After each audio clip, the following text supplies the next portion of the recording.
원했던 양국관리법이라든지 농업의제 4법을 이번에 꼭 통과를 시켜서 농민의 기본권을 살리기 위해서 왔습니다. 쌀값은 계속 추락하고 양국법도 폐지시키고 해가지고 그것 때문에 올라왔습니다. 바로 양국관리법 개정안 때문이었는데요. 양국관리법이 뭐길래 이렇게까지 할까요? 양국관리법은 1950년대에 우리나라 양국을 수급관리하고 가격 안정을 도모하기 위해서 도입한 법입니다. 올해 생산한 쌀이 남으면 정부가 매입해서 쌀값을 안정화하고 농민들의 손해도 줄여주는 법으로 각 시대상에 맞춰 변화해 왔는데요.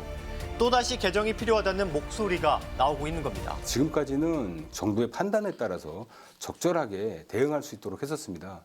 근데 이제 이것을 정부한테 의무적으로 하도록 한 규정이 올해 있었던 양국관리법 개정안의 핵심이죠. 하지만 정부는 이 개정안을 거부해 오고 있는데요. 농촌 발전에도 전혀 도움이 되지 않는 전형적인 포퓰리즘 법안입니다. 양국관리법 개정안은 쌀 산업을 더욱 위기로 몰 것으로 우려됩니다. 오히려 생산 과잉으로 가격 하락과 정부의 재정 부담으로 돌아온다는 겁니다. 올해 쌀 보관 및 매입비는 1조 6천억 원. 쌀이 계속 쌓이면서 매입과 보관비의 부담이 더 늘어날 것으로 예상했습니다. 이 수많은 국물 중 유독 쌀이 논쟁의 중심이 되는 이유는 뭘까요? 기본적으로 이제 쌀은 우리 국민의 주식이죠. 그래서 우리나라 그 전체 농가의 한 38%가 쌀, 즉 벼를 재배하고 있기 때문에 아주 중요한 작물이라고 볼 수 있겠습니다. 한국인하면 밥심이라고 할 수 있죠. 그런데 이제 농민들은 이 주식을 포기해야 하는 기로에 섰다고 합니다. 2000년 초반보다 지금이 더 가격이 싸불어요. 생산비는 300%, 500%다 인상이 됐는데 그러니까 사실상 농민들은 생산비도 못 건지는 작물들이 굉장히 많아요. 대체 쌀 농가의 상황은 얼마나 심각한 걸까요? 이것 좀 봐보세요. 충남 서천의 한 농가입니다. 지금 이게 한 300톤 정도 되거든요.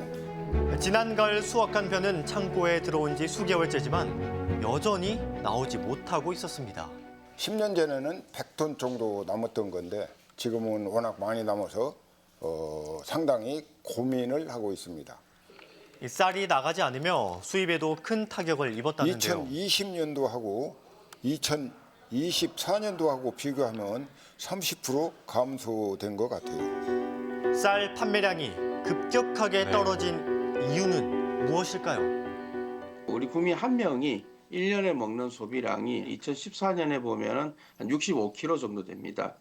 그런데 이게 작년에 2023년에 한 56kg로서 한 15% 정도 줄어들었고요. 밥을 많이들 안 먹게 됐어요. 네, 문제는 이뿐이 아닙니다. 모든 물가는 상승치인데 쌀만큼은 거꾸로 하락하고 있으니 농업인이 대단히 어려움에 처해 있어요.